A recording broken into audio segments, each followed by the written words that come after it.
Police now believe whoever was inside the white Hyundai Elantra they're looking for may have seen something important on the night of the murders, possibly without even knowing it. So we know the vehicle was there. We just don't know who was in it, who may have owned that car, who may have information about what happened that night. Police say 4 University of Idaho students, Kaylee Gonsalves, Maddie Mogan, Ethan Chapin, and Xana Kernodle, were brutally stabbed to death in their shared off-campus home. 2 female roommates sleeping on the bottom floor of the house were not injured. What's up, YouTube? We're back again. Today, as you can see, we're talking about Bryan Kohberger. But of course, make sure you like this video. If you're new, sub up the channel and ring that bell for notifications so you know when we go live. We've learned so much more since this first all came out. When it was first reported, we heard that the roommates didn't know nothing, that Dylan and Bethany was on the first floor. We just heard that in that news report. But of course now we know that is not true, that Dylan was actually on the second floor and she actually seen the killer multiple times. Well, she heard the killer, then she seen the killer, and she watched the killer exit the home on King Road. Sunday, November 13th, 2022, in the late hours, 4 Idaho University students brutally murdered as they were in their home on King Road.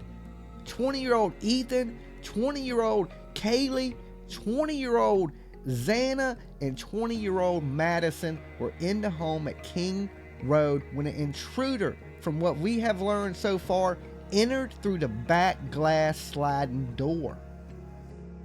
In the beginning, there was not much to go on. All we knew was the police knew about a white Hyundai Elantra that they thought had may been in the area and may know some details to the crime. They also said, like I reported earlier, that the roommates were in the lower floor and neither one of them had seen or heard anything. Come to find out, that was a complete lie. Later on, we found out that Dylan was on the second floor. She did see, now we know at this time, maybe Bryan Kohberger, clad in all black with a mask over his face. But when we got our first reports, the police didn't tell the general public. That was one of my big concerns, because in the very beginning, they knew this person was a white male.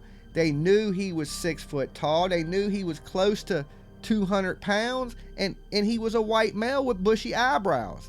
None of this was released to the public, which I thought put the public in grave danger, especially seeing it's a college town with a lot of young girls. Shortly after we heard about the white Hyundai Elantra, we learned that they had found a knife sheath to a K-bar knife. So they were saying that these victims were stabbed to death in the home. In the beginning, they wasn't telling us quite the order that it happened in. Now we do know that order. Now we know he went upstairs first and killed Maddie and Kaylee. Then he came downstairs and killed Xana and Ethan. Now I believe this is the case because I believe Ethan and Xana were awake at the time because they had just got that food from DoorDash. In the very beginning, like I said, we have no clue to who has done this. We don't have a sketch. We don't really have an eyewitness. All we know is there's a white Honda Elantra. And then some news breaks. In the middle of the night, early morning, December 30th, 2022, 28-year-old Bryan Kohberger, PhD criminology student, and his family were ambushed by a SWAT team coming to arrest Bryan at his family home in Albrightsville, Pennsylvania.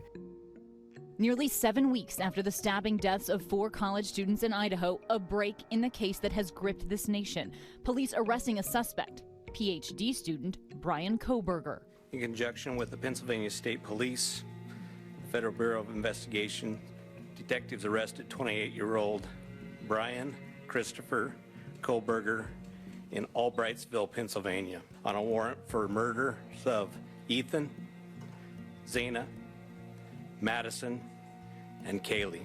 In a chilling twist, police say the alleged killer studies criminology at Washington State University. In Pullman, his apartment just over the state border, 15 minutes away from the crime scene. Investigators tracking Kohberger 2,500 miles away to the Pocono Mountains in Pennsylvania. Sources say police linked Kohberger to the crime in part through DNA technology and tracked through his car. I will say that we have found an Elantra.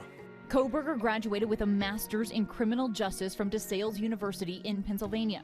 Tonight, the father of Kaylee Gonsalves telling us when this suspect gets to Idaho, he will be waiting. This guy's gonna have to look me in my eyes multiple times, and I'm gonna be looking for the truth. Tonight, Ethan Chapin's family saying they were confident police would solve the crime. They say we're relieved this chapter is over because it provides a form of closure.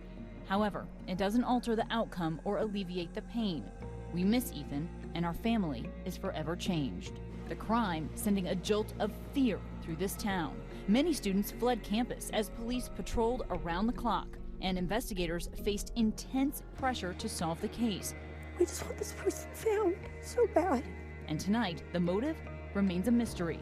What I can tell you is we have an individual in custody who committed these horrible crimes, and I do believe our community is safe.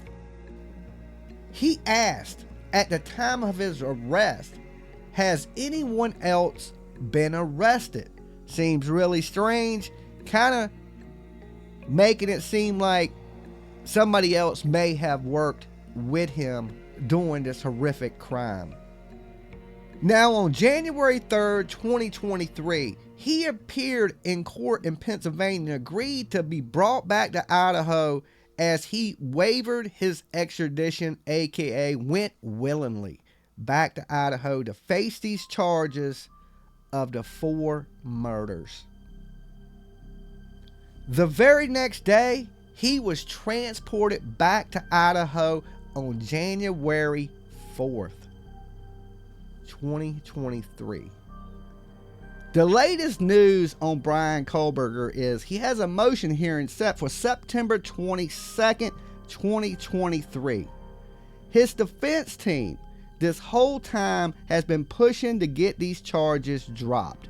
So this motion is saying that the grand jury that indicted Bryan Kohberger was biased. Now, guys, he's also waived his right to a speedy trial. That's because I think they need the time to work on this case. And plus, if he's found guilty, he ain't going anywhere anytime soon anyway, okay?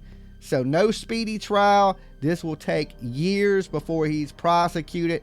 So, wow. Let me know what you think in the comment box down below. Of course, don't forget to like this video. If you're new, sub up the channel.